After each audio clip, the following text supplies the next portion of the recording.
ॐ सहना भवतु सहनौ भुनक्तु सह वीर्यं करवावहै तेजस्विनावधीतमस्तु मा विद्विषावहै। ॐ शांति शांति शांति। महाभारत उपदेश श्रृंखला में वन पर्व का अध्ययन चल रहा है और वन पर्व के अंतर्गत युधिष्ठिर द्रौपदी संवाद की चर्चा चल रही है। युधिष्ठिर द्रौपदी संवाद के अंतर्गत धर्म विषयक चर्चा चल रही है।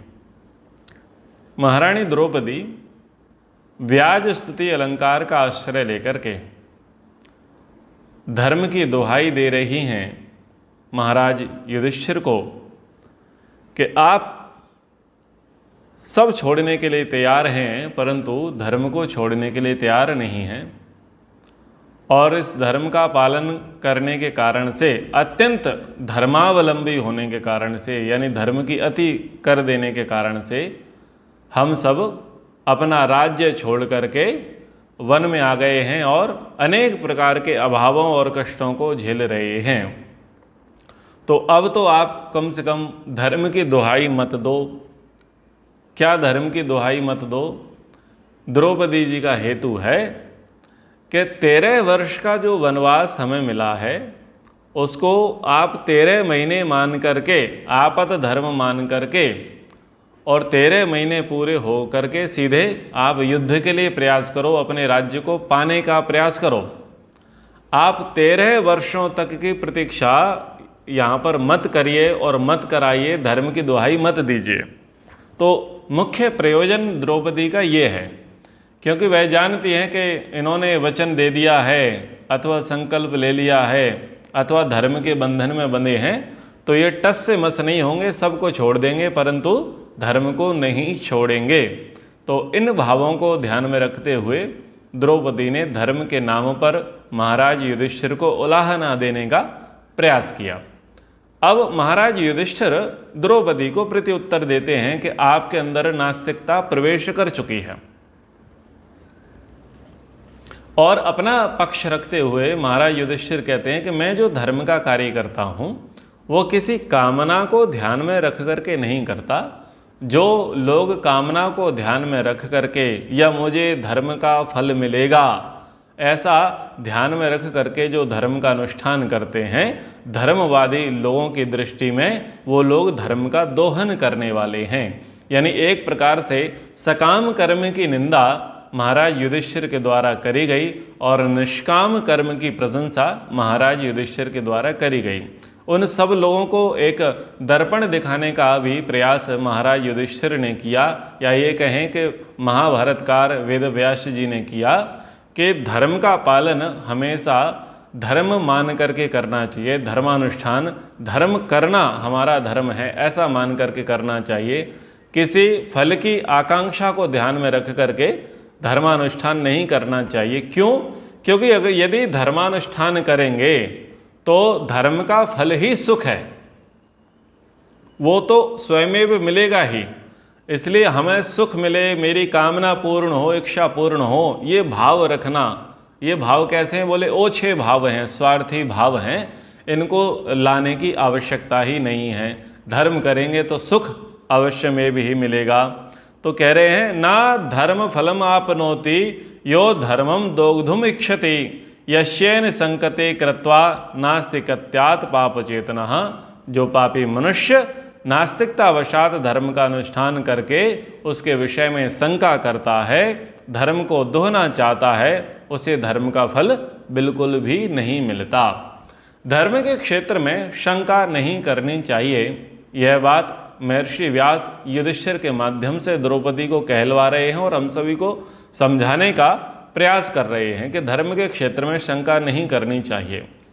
पौराणिक जगत के लोगों ने, या ये कहें कि जितने भी धर्माधिकारी, मठाधीश, संप्रदाय के जो मुख्य मुख्य लोग रहे, उन्होंने इन्हीं वचनों को आत्मसात करते हुए अपने अनुचरों, सहचरों, अनुयायी, आगंतुकों, भक्तों को क्या कह दिया कि धर्म के क्षेत्र में क्या मत करो? बोले शंका मत करो, शंका मत करो। आधार क्या लिया? अतिवादात वदाम्येष माँ धर्मम अभिशंकिता धर्माभिशंकी पुरुषस्तिर्यक गति परायणः।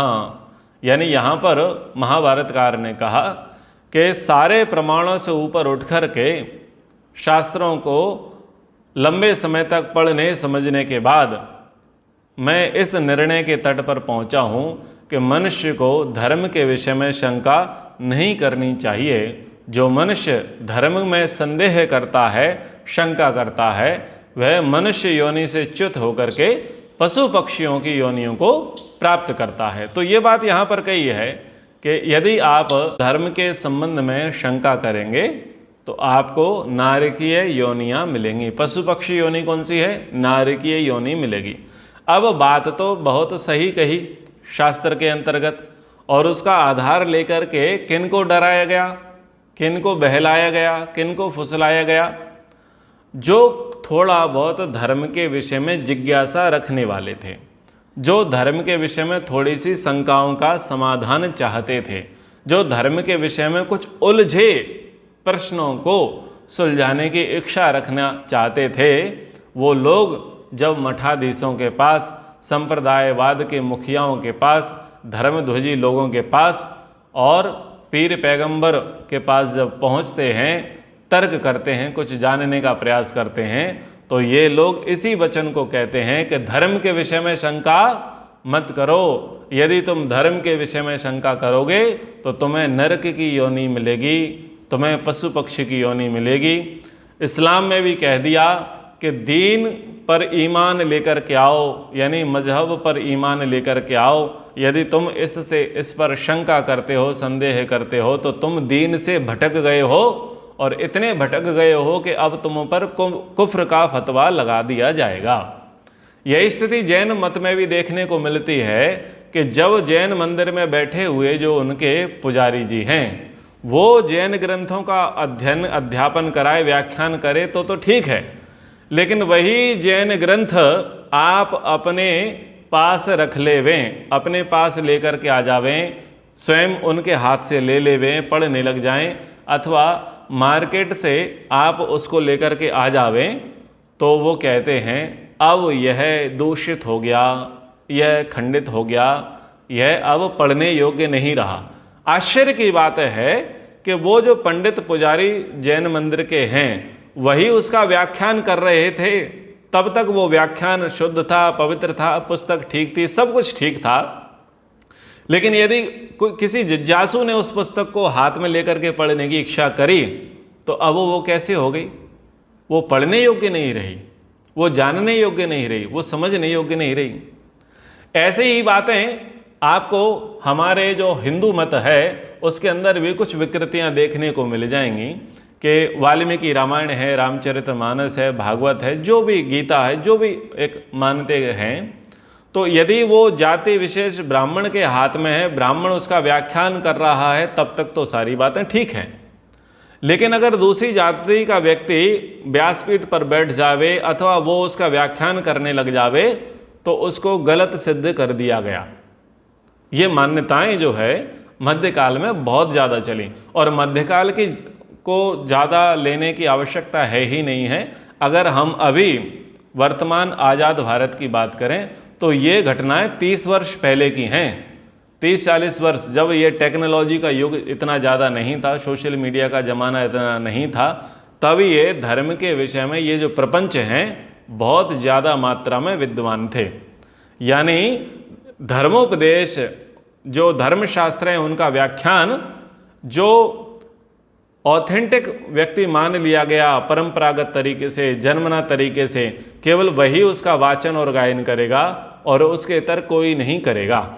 आज सोशल मीडिया के प्रभाव में आकर के जो अन्य जातियों से आते हैं, ब्राह्मण से इतर जातियों से आते हैं, वो भी व्यासपीठों पर बैठे हुए हैं, वो भी महंत बने हुए हैं, वो भी संत बने हुए हैं, उनके फैन फॉलोअर बहुत ज़्यादा हैं।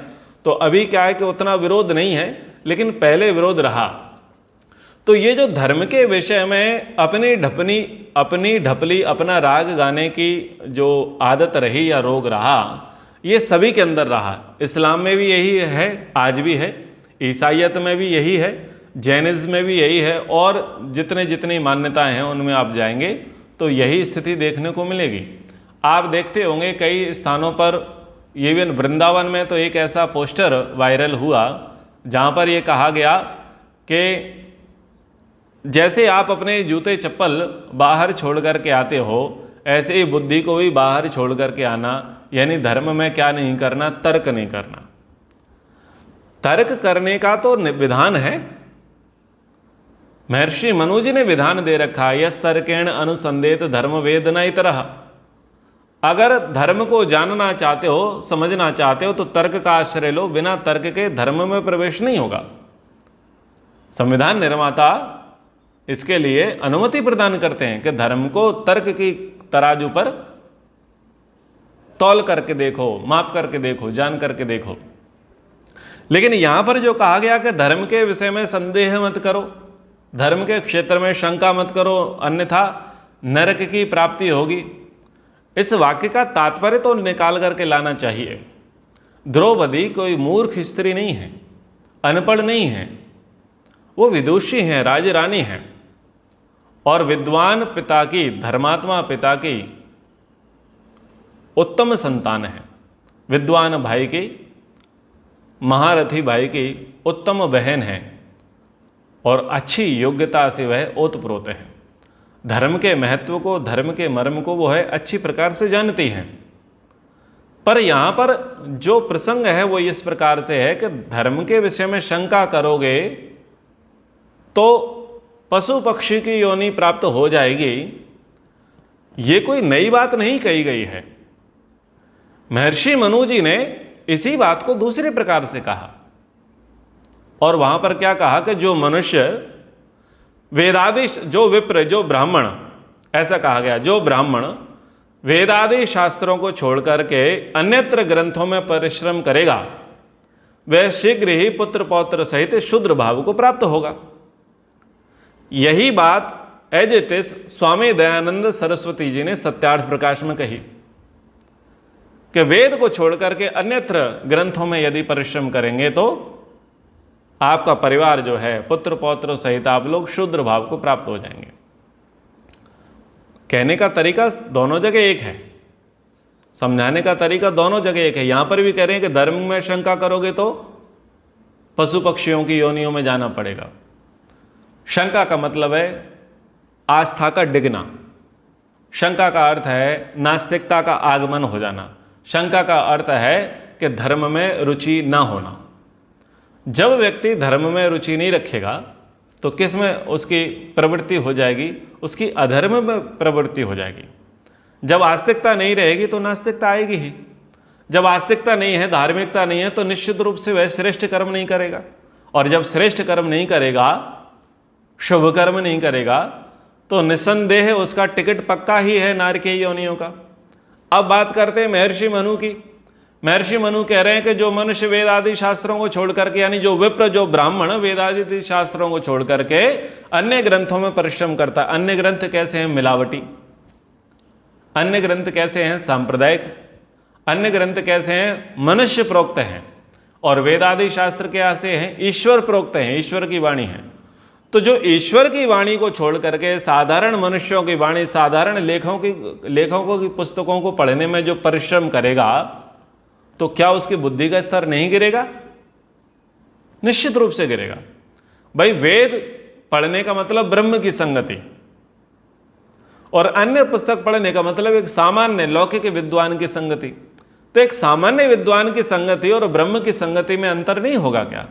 ब्रह्म की संगति आपको स्वर्ग और मुक्ति प्रदान करेगी, और सामान्य व्यक्ति की जो संगति है वो आपको स्वार्थी बना देगी, आपको पतन में गिरा देगी। इसलिए वहां पर कहा कि जो विप्र ब्राह्मण वेदादि शास्त्रों को छोड़ करके अन्यत्र परिश्रम करता है, वो शीघ्र ही पुत्र पौत्र सहित शूद्र भाव को प्राप्त हो जाता है। यानी जो पिता है उसका बौद्धिक लेवल डाउन होगा, माता पिता के कहने से या गुरु के कहने से बच्चे या शिष्य कम सीखते हैं, उसके व्यवहार से सर्वाधिक सीखते हैं। व्यवहार की शिक्षा, आचरण की शिक्षा वो सीधा चित्त पर छाप बन करके आती है। तो बच्चे क्या देखेंगे? माता पिता को देखेंगे, और माता पिता में क्या देखेंगे कि धर्म की न्यूनता है। तो पिता का भी डिमोशन हो गया, पुत्र पौत्रों का भी हो जाएगा, यानी धीरे धीरे उस परिवार में नास्तिकता प्रवेश कर जाएगी। तो इस प्रकार से कहा, यहां पर कह रहे हैं कि धर्म में शंका मत करो। धर्माभिशंकी पुरुषस् तिर्यक गति परायणः, जो धर्म में शंका करता है वो व्यक्ति तिर्यक योनियों में, तिर्यक यानी टेढ़ी मेढ़ी योनियों में, पशु पक्षियों की योनियों में जाता है। तो धर्म में शंका कब नहीं करनी और धर्म में शंका कब करनी? जब धर्म को धारण करना है, धारणात इति आहुसा धर्म, जब धर्म में हमें प्रवेश करना है तो किसके साथ? यस तर्केण, तर्क के साथ धर्म में प्रवेश करना है। जब तर्क की कसौटी पर हमने धर्म को जान लिया, समझ लिया, शास्त्र प्रमाणों से देख लिया, वेदा स्मृति सदाचार स्वस्य च प्रियमात्मना, तो ये चार माध्यमों में से कोई भी एक माध्यम सुन करके जब हम धर्म की ओर चल पड़े तो बीच में जब कुछ कष्ट आते हैं, अभाव आते हैं, प्रतिकूलताएं आती हैं, बाधाएं आती हैं, तो फिर सोचते हैं कि भाई ये धर्म का रास्ता ठीक है या नहीं। ये है धर्म की शंका। तो यहां पर कह रहे हैं कि धर्म में कमजोर मत बनो। बाधाएं आएंगी, विपदाएं आएंगी, कठिनाई आएंगी, प्रतिकूलताएं आएंगी, लोग आपका बुरा करना चाहेंगे और तुम धर्म पर आरूढ़ हो। पर ऐसे में यदि तुम धर्म में शंका करोगे तो जितने बचे हो उतने भी नहीं बचोगे, और व्यक्ति इसलिए टूट जाता है कि भाई मेरे साथ बुरा क्यों हो रहा है। यहां पर द्रौपदी कह रही है कि दुष्ट दुर्योधन तो राज्य में बैठा है और हम धर्मात्मा हैं, आप धर्मात्मा हैं, हम जंगल में बैठे हैं। तो ऐसे धर्म का धारण करके महाराज क्या खोया क्या पाया, थोड़ा विचार तो कर लो, धर्म पर थोड़ा आत्ममंथन, आत्मनिरीक्षण तो कर लो। महाराज हरिश्चंद्र हुए, हरिश्चंद्र जी को कष्ट उठाने पड़े। किस कारण से? धर्म के कारण से कष्ट उठाने पड़े। और कहां तक कष्ट उठाने पड़े कि पत्नी बिक गई, बेटा बिक गया और खुद भी बिक गए। लेकिन महाराज हरिश्चंद्र जी ने किसको नहीं छोड़ा? धर्म को नहीं छोड़ा। उसका परिणाम यह है कि सतयुग से लेकर के इस कलयुग तक आज भी महाराज हरिश्चंद्र जी की जय जयकार होती है। क्यों? क्योंकि उन्होंने धर्म पर शंका नहीं करी, और वही धर्म जिसके कारण उनकी अवनति हो रही थी, वही धर्म उनकी मुक्ति का कारण सिद्ध हुआ। क्योंकि परीक्षा थी एक प्रकार से धर्म की। भगवान श्री रामचंद्र जी के जीवन में भी यही स्थिति आई। शाम को कह दिया गया कि भैया सुबह तुम्हारा राज्याभिषेक होगा। सुबह कहा भाई वक्त और हालात बदल गए हैं, तुम्हें वनवास मिलेगा। तो उन्होंने धर्म की ओर प्रस्थान किया। ठीक है, हमारा धर्म है, पिताजी ने कहा है चलेंगे। लेकिन उन्होंने धर्म पर शंका नहीं करी। बोले नहीं, ऐसा थोड़ी होता है, हमारा अधिकार है, हमारा धर्म है कि हम बड़े हैं और हमको राज्य मिलना चाहिए। उन्होंने धर्म पर शंका नहीं करी। पिता के आदेश को धर्म मान करके, अपना कर्तव्य मान करके वो चल पड़े। इसलिए वो जन जन नायक बने, इसलिए वो मर्यादा पुरुषोत्तम बने, नहीं तो रघुनंदन बने रहते, अयोध्यापति बन जाते, सबके पति सबके स्वामी न बन पाते। तो जितने भी लोग हम इतिहास में देखें वो धार्मिक रहे, उन्होंने जीवन में कठिनाइयों को फेस किया, बहुत चुनौतियां उनके जीवन में आई, लेकिन फिर भी वो धर्म के मार्ग से विचलित नहीं हुए। उसका परिणाम ये हुआ कि उनको तो मुक्ति स्वर्ग सुख मिला ही, हमारे हृदय में भी उन्हीं का ही वास है, हमारे घरों में चित्र भी उन्हीं के लगे हैं, और हमारे पूर्वज और हमारे अग्रज सबके नाम भी उन्हीं के नाम पर आने वाले हैं। जितने लोगों ने कष्ट सहे धर्म के मार्ग में, उन्हीं को तो धर्मवीर कहा गया, और उन्हीं के नाम पर सब कुछ चल रहा है। तो वो कह रहे हैं कि धर्म में शंका मत करो, कष्ट आएंगे, बाधाएं आएंगी, विघ्न आएंगे। अब बताओ इससे बड़ा विघ्न क्या आ सकता है कि बिक गए हैं, पांचों भाई बिक गए हैं, पत्नी भी बिक गई है, गुलाम बन गए हैं, और कहाँ पहुँच गए हैं? जंगल पहुँच गए हैं। और बहुत कमाया था, चक्रवर्ती सम्राट बन चुके थे, बहुत देशों को हराया था, बहुत राजाओं को नष्ट किया था, बड़ी संपदा वैभव उन्होंने बड़े पुरुषार्थ से प्राप्त किया और एक झटके में वनवास की ओर चले गए। और वहाँ भी मृत्यु की सुई, मृत्यु की तलवार लटकी पड़ी है कि कब दुर्योधन दुष्टता दे और हमको गुप्तचरों के माध्यम से मरवा दे, ये स्थिति बनी हुई है। लेकिन ऐसे भय में भी युधिष्ठिर धर्म को नहीं छोड़ रहे, इसलिए महाराज युधिष्ठिर को धर्मराज कहा गया। तो धर्म का महत्व यहां पर समझाया जा रहा है। शिष्टै आचरितम धर्मम कृष्णे मास्ति संकितः पुराणम ऋषिभिः प्रोक्तम सर्वज्ञ सर्वदर्शिभिः। कहते हैं कि हे देवी कृष्णे, अच्छा ये जो श्लोक है, इस श्लोक को आप कॉपी करके और फेसबुक पर डाल दो या व्हाट्सएप स्टेटस पर डाल दो, और यहाँ जो कृष्णे शब्द आया है तो लोग सबसे ज़्यादा क्या अर्थ निकालेंगे कि यहाँ पर कृष्ण भगवान कह रहे हैं, कृष्णे या कृष्ण को कहा जा रहा है, ऐसा लोगों को भ्रम हो जाएगा। परंतु कृष्ण किसके लिए आया है? कृष्णा के लिए आया है। कृष्णा कौन है? द्रौपदी हैं।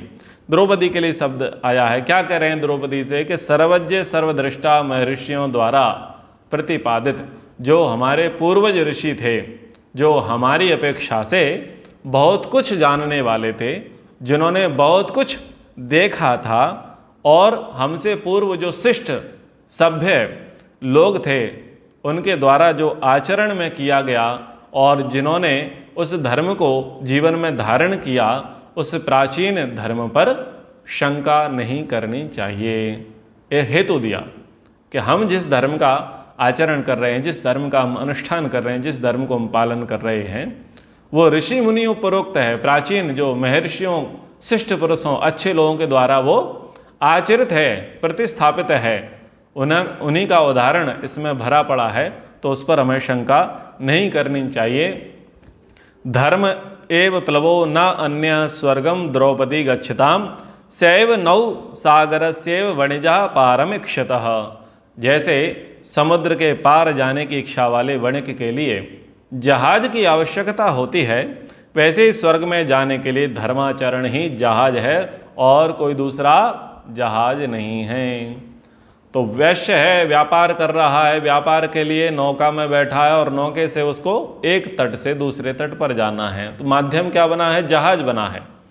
ऐसे ही यदि हमें इस भव से पार होना है, इस संसार सागर से पार होना है, तो धर्म की नौका ही हमको इस भव से पार लगा सकती है, दूसरी नहीं।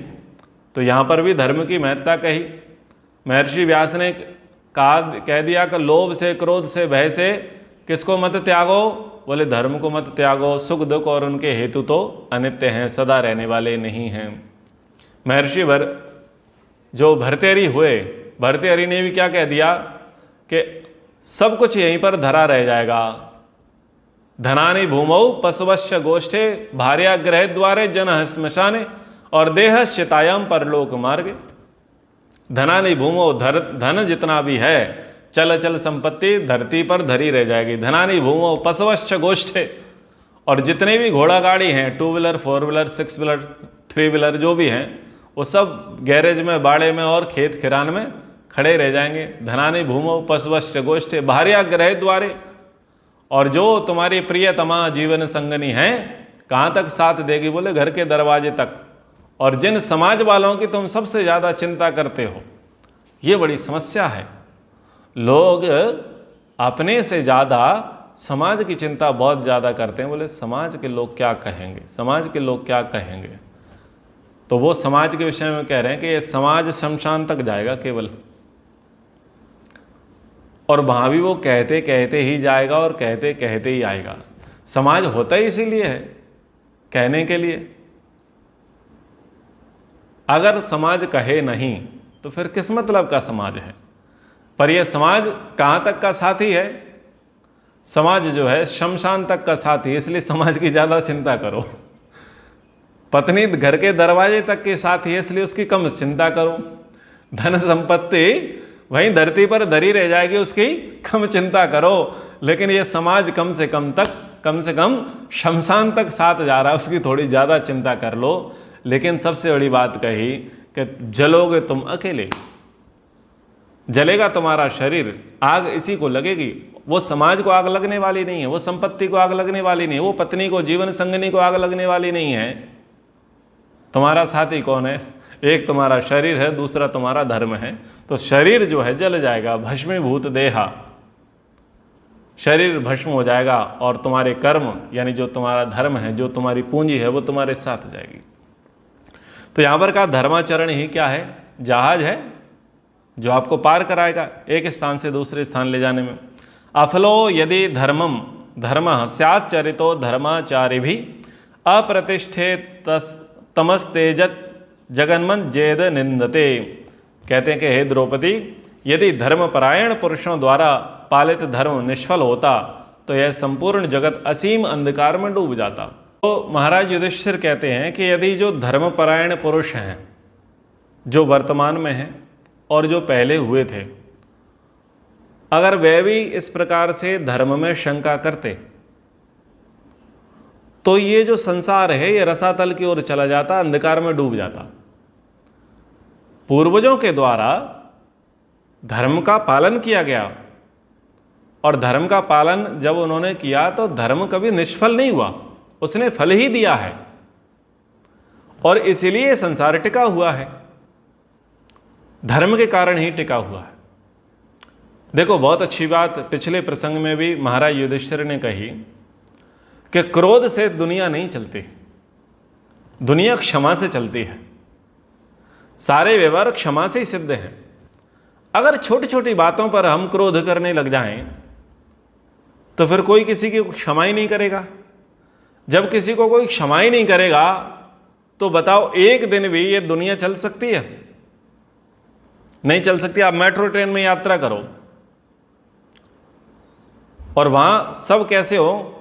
क्रोधी स्वभाव के हों, छोटी छोटी बात पर बुरा मानने वाले हों। तो मुझे एक बात बताओ, क्या मेट्रो ट्रेन 1 किलोमीटर भी आगे चल सकती है? नहीं चल सकती। ना उसके गेट निकल सकते ना बंद हो सकते, क्योंकि कोई किसी को क्षमा ही नहीं करेगा।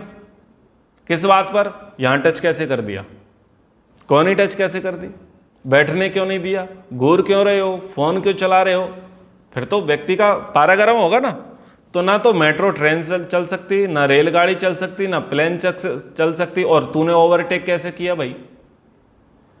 सड़क पर जा रहे हैं तो ओवरटेक कैसे किया, हॉर्न कैसे बजाया? यानी छोटी छोटी बात पर फिर व्यक्ति हाई पर होगा तो क्या सड़क पर वाहन चल पाएंगे?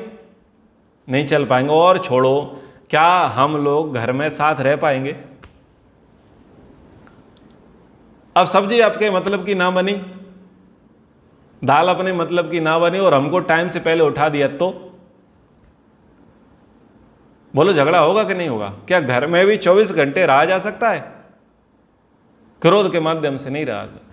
कोई कंपनी, कोई संस्था, कोई संगठन, कोई सरकार, किसी का अस्तित्व नहीं बचेगा, क्योंकि सब कौन हो जाएंगे? क्रोधी हो जाएंगे। ये जो संसार अभी तक चलता चला है ना, क्षमा के कारण है, सहनशीलता के कारण। क्षमा करते हैं हम, व्यक्ति को सुधरने का अवसर देते हैं और थोड़ी हम तपस्या करते हैं, प्रतिकूलताओं को हम झेलते हैं। तो सहन करने के कारण, क्षमा करने के कारण ही दुनिया चल रही है।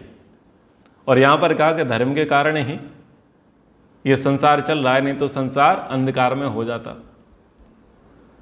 अच्छा, दुनिया के जो बुद्धिजीवी लोग हैं वो ये कहते हैं कि पूरी दुनिया बची है तो उसका कारण भारत है। अगर मानवता है तो वो भारत के कारण है। इंसानियत अगर कहीं सुरक्षित रह सकती है तो भारत की फिलॉसफी के कारण सुरक्षित रह सकती है। सब लोग, पूरी दुनिया के लोग मानते हैं कि भारत के कारण दुनिया है, क्योंकि कहीं ना कहीं भारत के अंदर दया है, प्रेम है, करुणा है, दान है, क्षमा है, परोपकार की भावना केवल भारत में है, दुनिया में कहीं नहीं है। यानी सबको संदेश उपदेश जो मिलने वाले, शिक्षा जो मिलने वाली है वो भारत से मिली हैं, मिल रही हैं और मिलेंगी। इसलिए भारत को विश्व गुरु कहा। ये पहले भी सबका नेतृत्व करने वाला था, आज भी सबका नेतृत्व कर रहा है। शिक्षा भारत से ही मिलती है लोगों को, अलग अलग प्रकार से। दुर्भाग्य यह है कि भारत के लोग कचरे की शिक्षा लेते हैं। डस्टबिन बना रखा है स्वयं को उन्होंने। तो कह रहे हैं समस्त प्राणियों का ईश्वरम चापि भूतानाम धातारम मां चा वै क्षिप शिक्षस्वेनम नमस्वेनम माते भूत बुद्धिरीदृषि। कह रहे हैं कि समस्त प्राणियों का जो भगवान पालन पोषण करने वाला है उस ईश्वर पर, उसकी व्यवस्था पर कभी आक्षेप ना करो। तुम शास्त्र और गुरुजनों के उपदेश अनुसार ईश्वर को समझने का थोड़ा प्रयास करो, उस प्रभु को नमस्कार करो। आज जैसी तुम्हारी विपरीत बुद्धि हुई है वैसी बुद्धि तुम्हारी कभी नहीं होनी चाहिए। कैसी? कि तुम ईश्वर में अविश्वास, तुम अपने हृदय में नास्तिकता लेकर के आ जाओ, या तुम धर्म के विषय में शंका करने लग जाओ। जो आज तुम्हारी बुद्धि हुई है वैसी बुद्धि तुम्हारी नहीं होनी चाहिए। तो द्रौपदी ने पहले आक्षेप किए हैं, व्यंग किया है, और उसका उत्तर किसने दिया है? महाराज युधिष्ठिर ने दिया है। अब फिर द्रौपदी अपनी बातों को कहेंगे और बताएंगे कि मैं धर्म पर विश्वास करती हूँ, ईश्वर पर विश्वास करती हूँ, पर मैं अभी विचलित हूँ, क्रोधित हूँ, दुखी हूँ। तो मैं तो कुछ कहूँगी, प्रलाप करूँगी, विलाप करूँगी, आप प्रेम से सुनना। मेरे अंदर भड़ास है, मैं भड़ास को निकालना चाहूँगी। तो उस प्रकार से वहाँ संवाद चलते हैं और कर्म की चर्चा चलती है। कर्म की महत्ता के विषय में आगे चर्चा चलेगी। कर्म के बाद पुरुषार्थ को हम सुनेंगे, समझेंगे। अभी के लिए कक्षा को विराम। एक बार ओम का उच्चारण। ओ